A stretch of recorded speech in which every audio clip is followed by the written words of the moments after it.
Hi everyone, we are back with another chapter.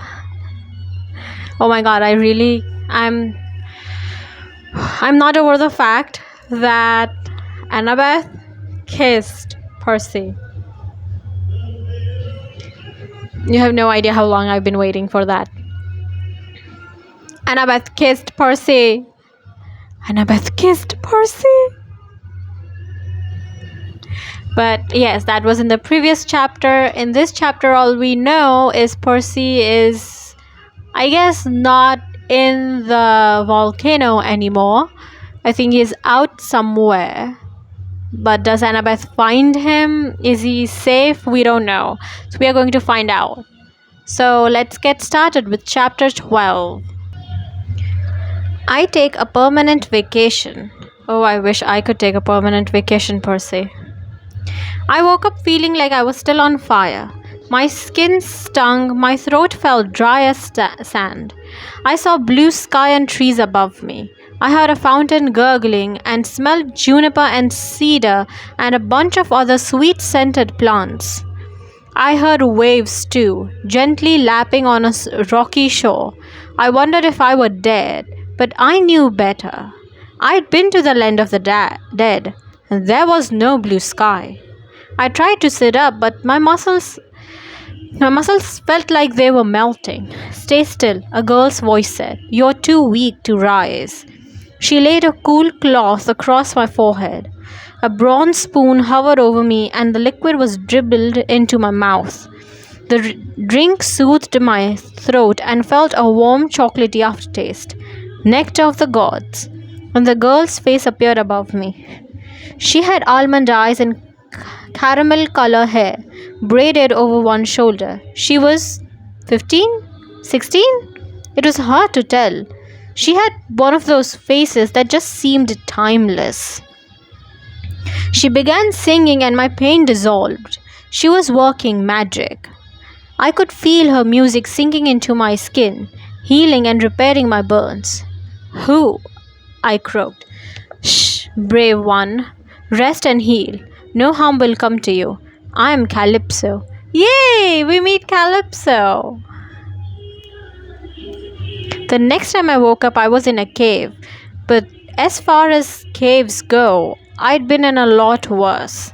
The ceiling glittered with different color crystal formations, white and purple and green, like I was inside one of those cut geodes you see in souvenir shops.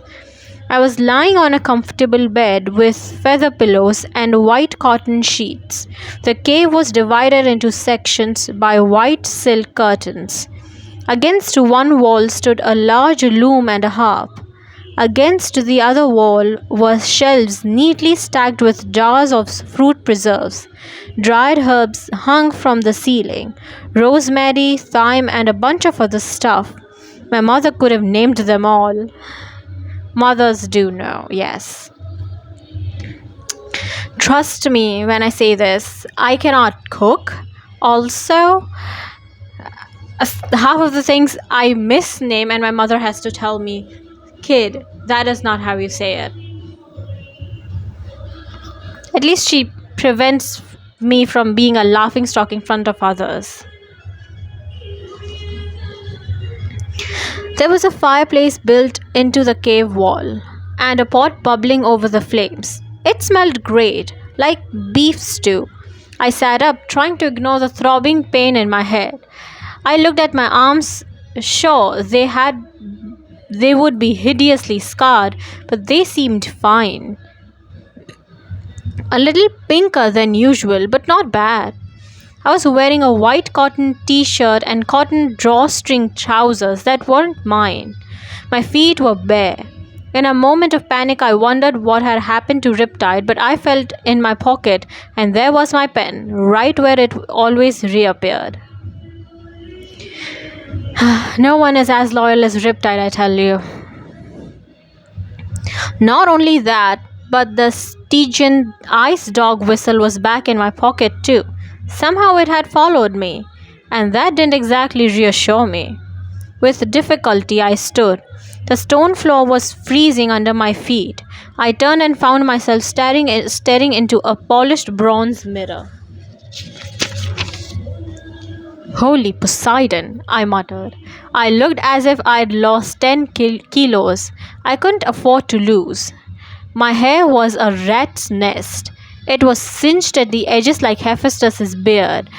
If I saw that face on somebody walking down a highway intersection asking for money, I would have locked the car doors.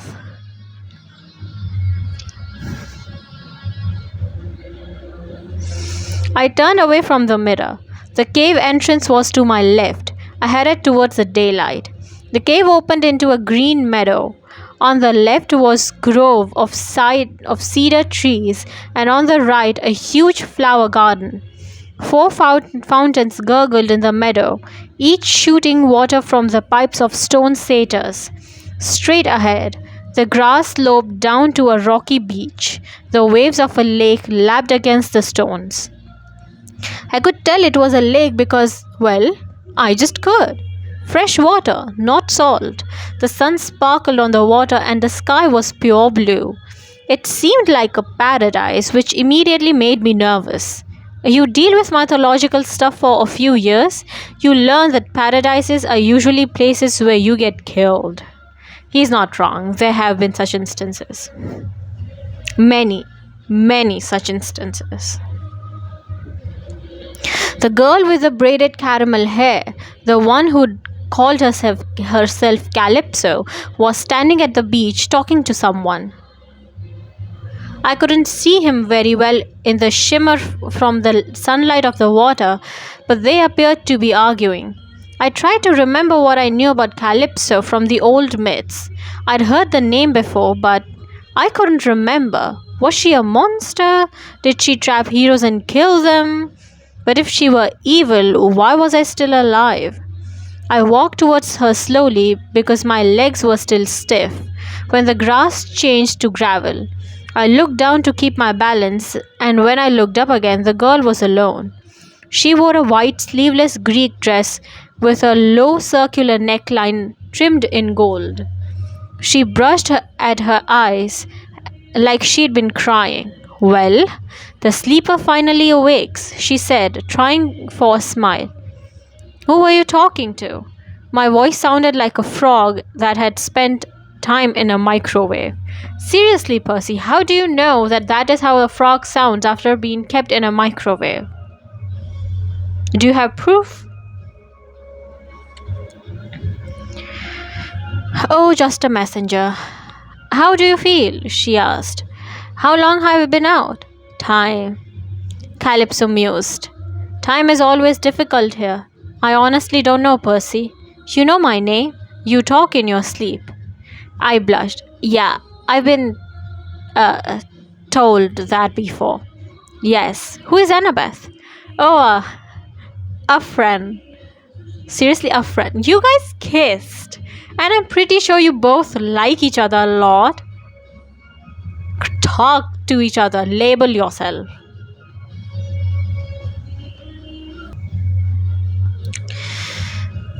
"We were together when we...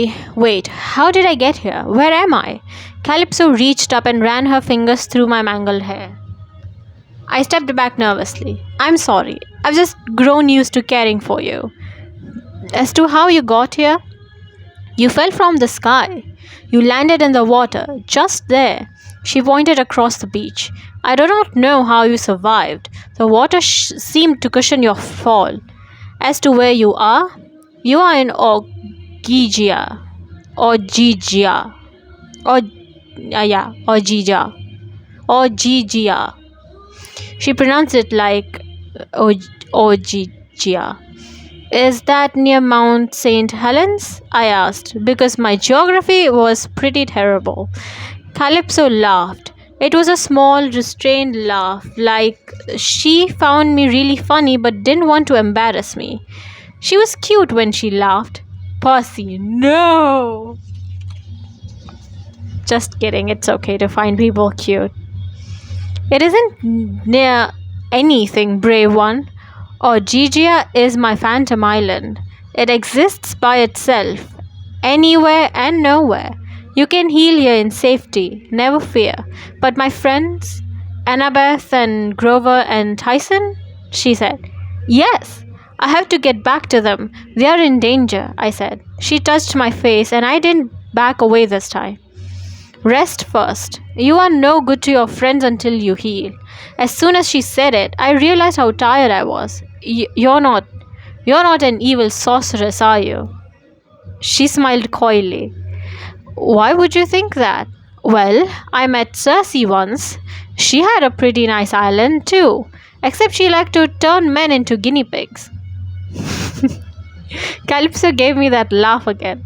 I promise I will not turn you into a guinea pig or anything else. I am no evil sorceress, Calypso said. And I am not your enemy, brave one. Now rest. Your eyes are already closing. She was right. My knees buckled and I would have landed face first in the gravel if Calypso hadn't caught me. Her hair smelled like cinnamon. She was very strong. Or maybe I was just really weak and thin. She walked me back to a cushioned bench by a fountain and helped me lie down. Rest, she ordered, and I fell asleep to the sound of the fountains and the smell of cinnamon and juniper. The next time I woke up, it was night, but I wasn't sure if it was the same night or many nights later. I was in bed in the cave, but I rose and wrapped a robe around myself and padded outside. The stars were brilliant, thousands of them, like you only see way out in the country. I could make out all the constellations Annabeth had taught me: Capricorn, Pegasus, Sagittarius, and there, near the southern horizon, was a new constellation, the Huntress, a tribute to a friend of ours who had died last winter. Percy, what do you see? I brought my eyes back to earth. However amazing the stars were, Calypso was twice as brilliant. I mean, I've seen the goddess of love herself, Aphrodite, and I would never say this out loud or she'd blast me to ashes. But for my money, Calypso was a lot more beautiful because she just seemed so natural. Like she wasn't trying to be beautiful and didn't even care about that. She just was. With her hair braided and a white dress, she seemed to glow in the moonlight. She was holding a tiny plant in her hands. Its flowers were silver and delicate. I was just looking at her. I found myself staring at her face. I forgot. She laughed gently. Well, as long as you're up, you can help me plant these. She handed me a plant, which had a clump of earth and roots at the base. The flowers glowed as I held them. Calypso picked up her gardening spade and directed me to the edge of the garden, where she began to dig. That's moon lace. It can only be planted at night, Calypso explained. I watched the silvery light flicker around the petals. What does it do? Do? Calypso mused. It doesn't really do anything. I suppose. It lives, it gives light, it provides beauty. Does it have to do anything else? I suppose not, I said. She took the plant and our hands met. Her fingers were warm. She planted the moonlace and stepped back, surveying her work. I love my garden. I don't know. I was excited to see Calypso, but this doesn't seem right to me. Not because I'm not okay with Percy being with anyone else. It just feels weird. It's one thing to feel grateful to your the person who saved you, your savior, but the explanation, the description is getting too personal, and it feels very weird.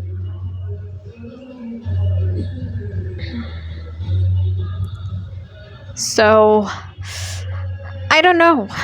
I think Percy is in danger, but I could be wrong.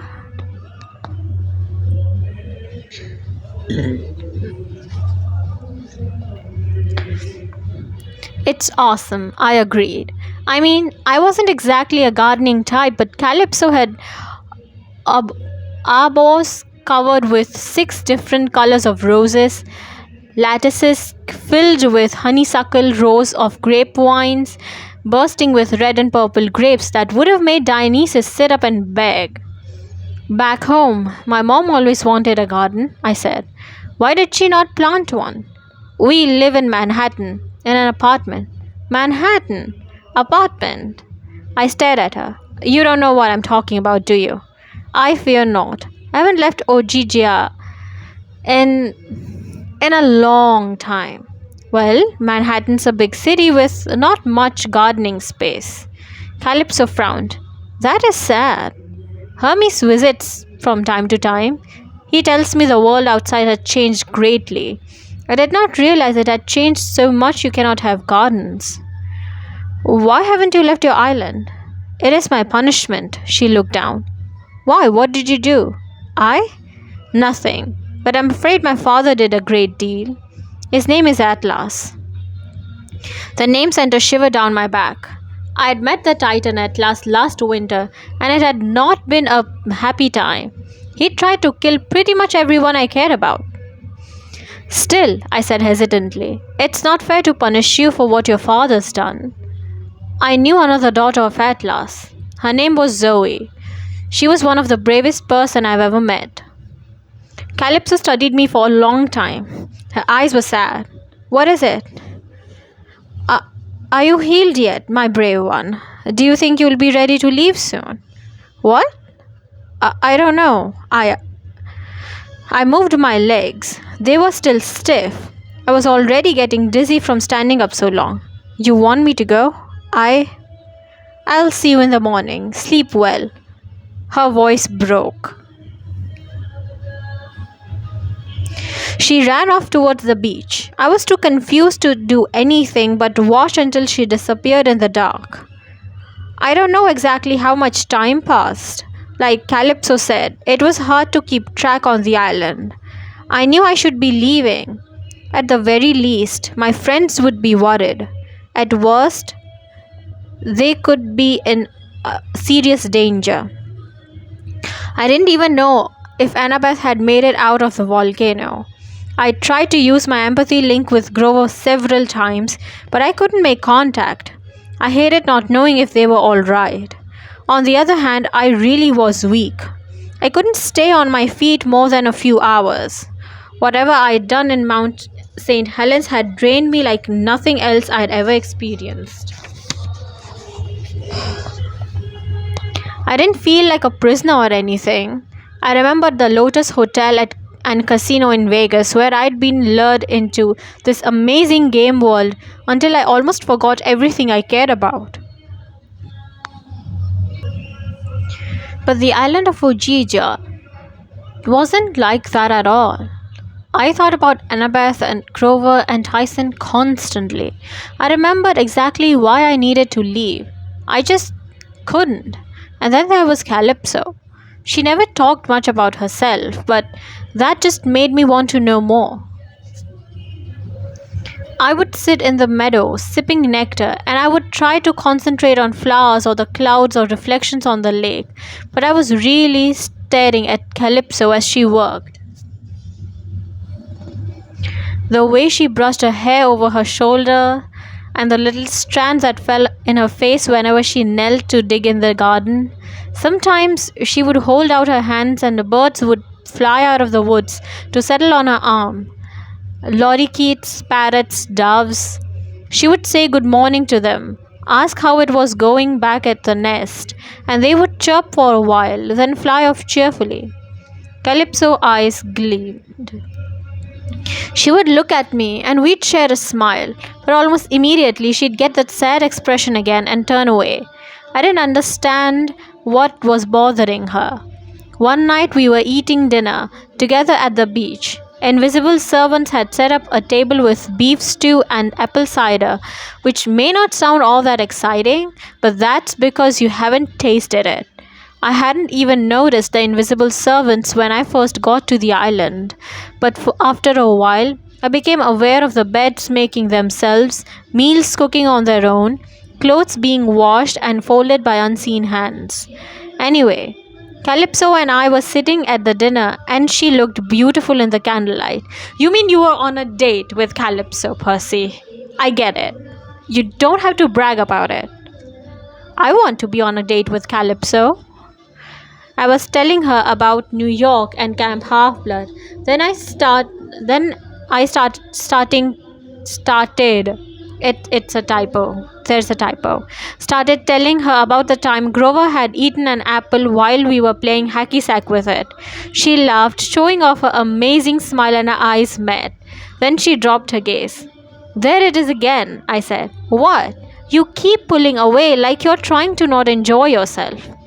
As I told you, Percy, I've been punished. Cursed, you might say. She kept her eyes on her glass of cider. How?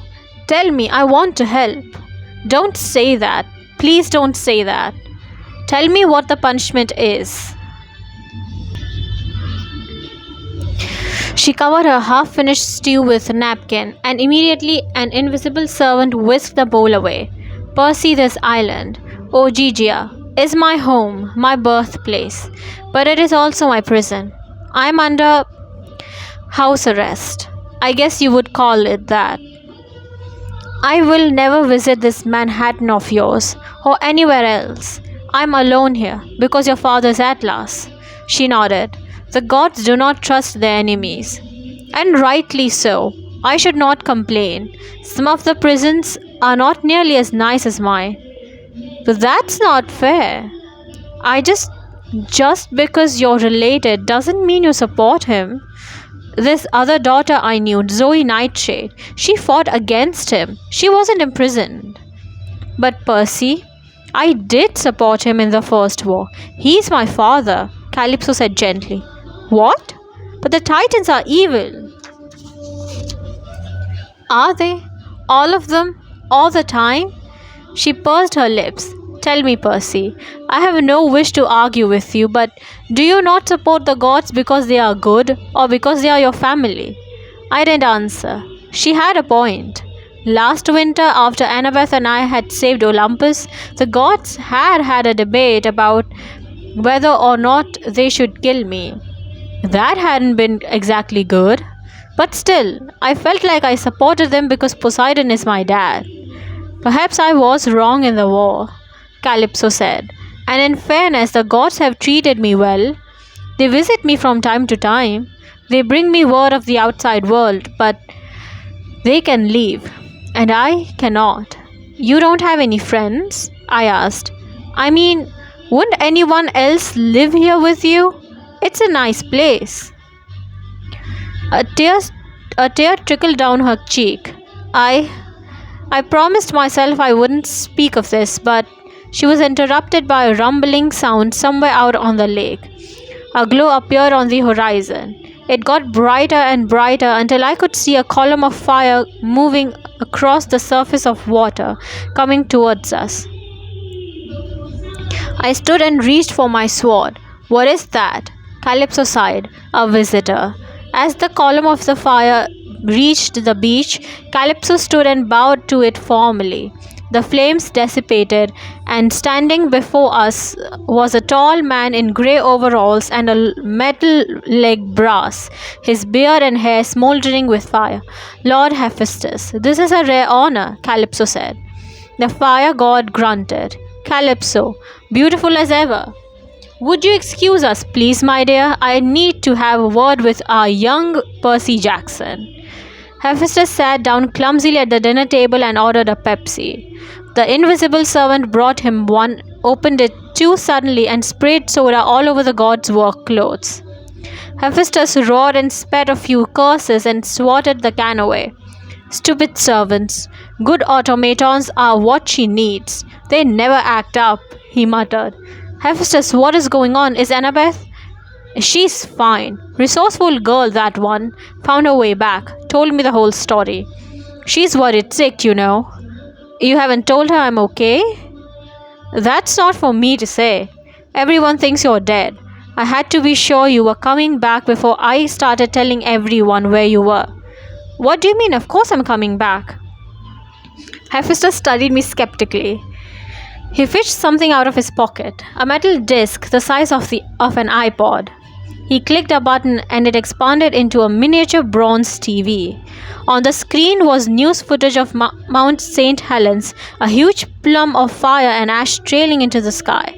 Still uncertain about further eruptions, the newscaster was saying, authorities have ordered the evacuation of almost 500,000 people as precaution.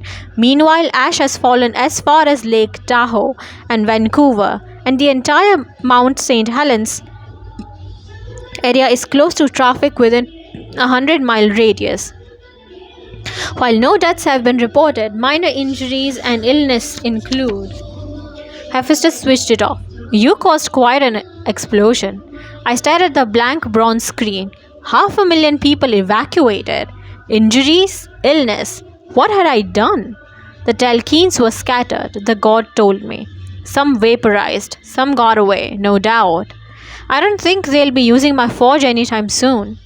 On the other hand, neither will I. The explosion caused Typhon to stir in his sleep. We'll have to wait and see. I couldn't release him, could I?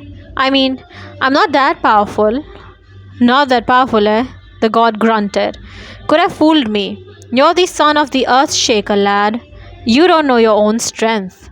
That's the last thing I wanted him to say. I hadn't been in control of myself in that mountain. I'd released too much energy. I'd almost vaporized myself, drained all the life out of me.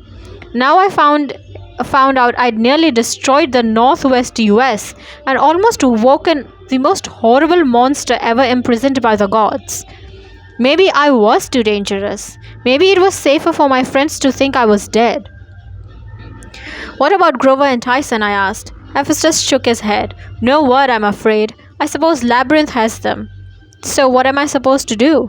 Don't ever ask an old cripple for advice, lad. Hephaestus winced. And I'll tell you this. You've met my wife? Aphrodite. That's her. She's a tricky one, lad. Be careful of love. It'll twist your brain around and leave you thinking up is down and right is wrong. She was rooting for Persephone. I don't think she's wrong. I thought about my meeting with Aphrodite in the back of a white Cadillac in the desert last winter. She told me that she had taken a special interest in me and she'd been making things hard for me in the romance department just because she liked me. Is this part of her plan? Did she land me here? Possibly. Hard to say with her. But if you decide to leave this place and I don't say what's right or wrong, then I promised you an answer to your quest. I promised you the way to Daedalus. Well, now, here's the thing. It has nothing to do with Ariadne's string. Not really. Sure, the string works. That's what the Titan's army will be after. But the best way through the maze. Theseus had the princess's help, and the princess was a regular mortal. Not a drop of god blood in her. But she was clever, and she could see, lad. She could see very clearly. So what I'm saying, I think you know how to navigate the maze. Rachel Elizabeth Dare, I got you. It finally sank in. Why hadn't I seen it before? Hera had been right. The answer was there all the time. Yeah, I know. Then you'll need to decide whether or not you're leaving. I wanted to say yes, of course I would. But the words stuck in my throat. I found myself looking at the lake and suddenly the idea of leaving seemed very hard. Don't decide yet. Wait until daybreak. Daybreak is a good time for decisions, Hephaestus advised. Will Daedalus even help us? I asked. I mean, if he gives Luke a way to navigate the labyrinth, we're dead.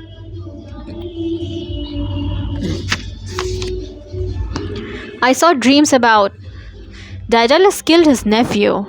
He turned bitter and angry, and it isn't easy being a brilliant inventor, Hephaestus rumbled. Always alone, always misunderstood. easy to turn bitter, make horrible mistakes. People are more difficult to work with than machines. And when you break a person, he can't be fixed. Hephaestus brushed the last drop of Pepsi off his work clothes. Daedalus started well enough. He helped the princess Ariadne and Theseus because he felt sorry for them. He tried to do a good deed, and everything in his life went bad because of it. Was that fair? I don't know if Daedalus will help you, lad, but don't judge someone until you've stood at his forge and worked with his hammer, eh? I'll try. Hephaestus stood. Goodbye, lad. You did well, destroying the Telchines. I'll always remember you for that. It sounded very final, that goodbye.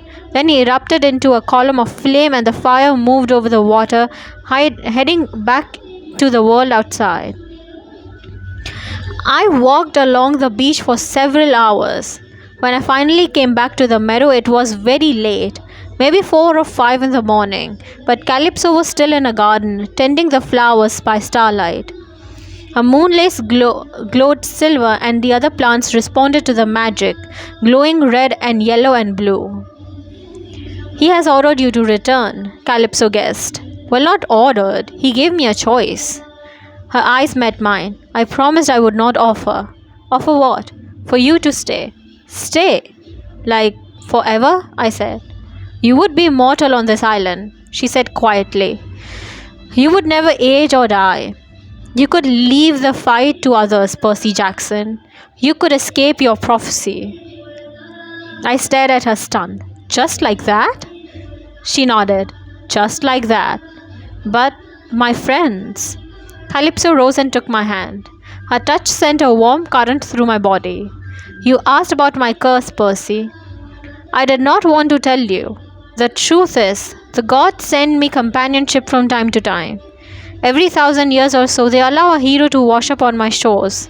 Someone who needs my help. I turn to him, I will befriend him. But it is never random. The fates make sure that the sort of hero they send. Her voice trembled and she had to stop. I squeezed her hand tighter. What? What have I done to make you sad? They send a person who can never stay, she whispered.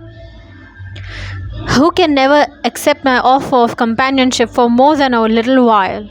They send me a hero I can't help. Just the sort of person I can't help falling in love with.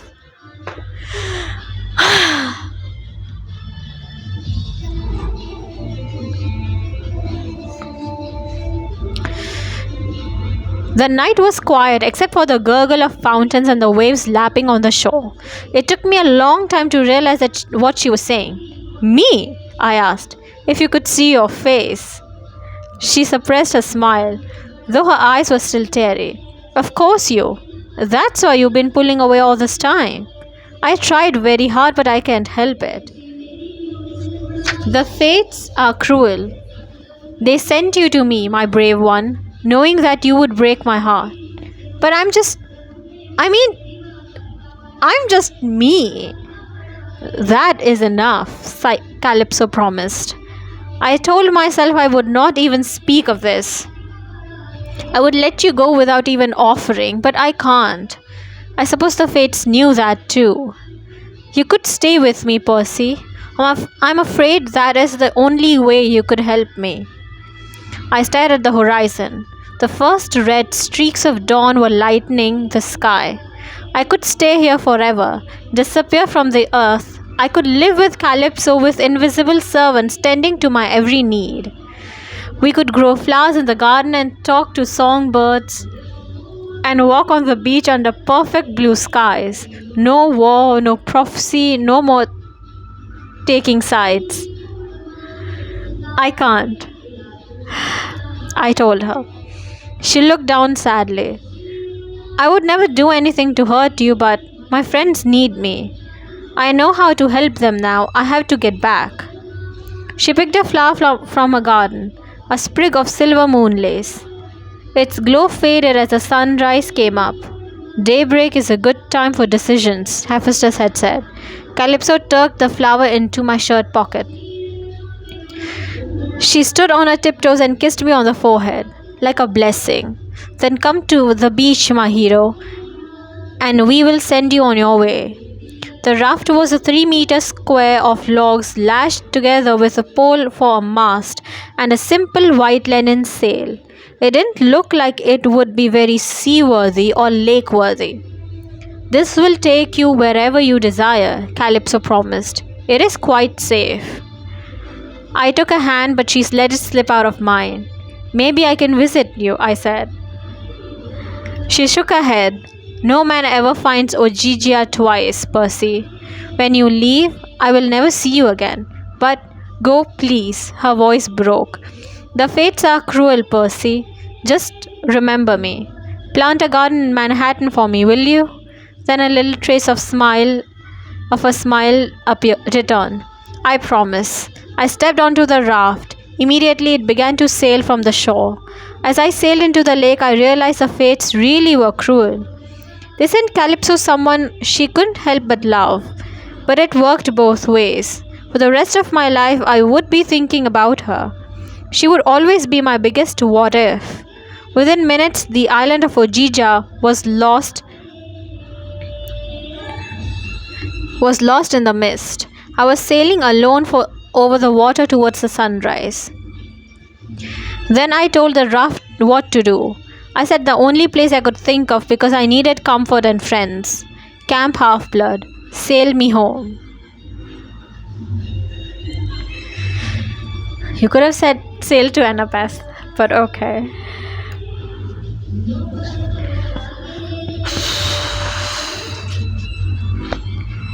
It was heart-wrenching. It's not Calypso's fault. We have all been that person once in a while.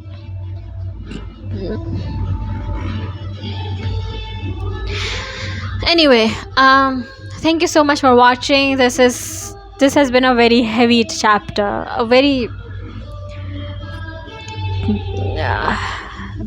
romantically heavy chapter, and in a sad way. And I don't think I wish to discuss more about it. Thank you so much for watching. Don't forget to like, share and subscribe to my channel so that you could enjoy the books just like me. And I will see you guys next time with another chapter. Bye.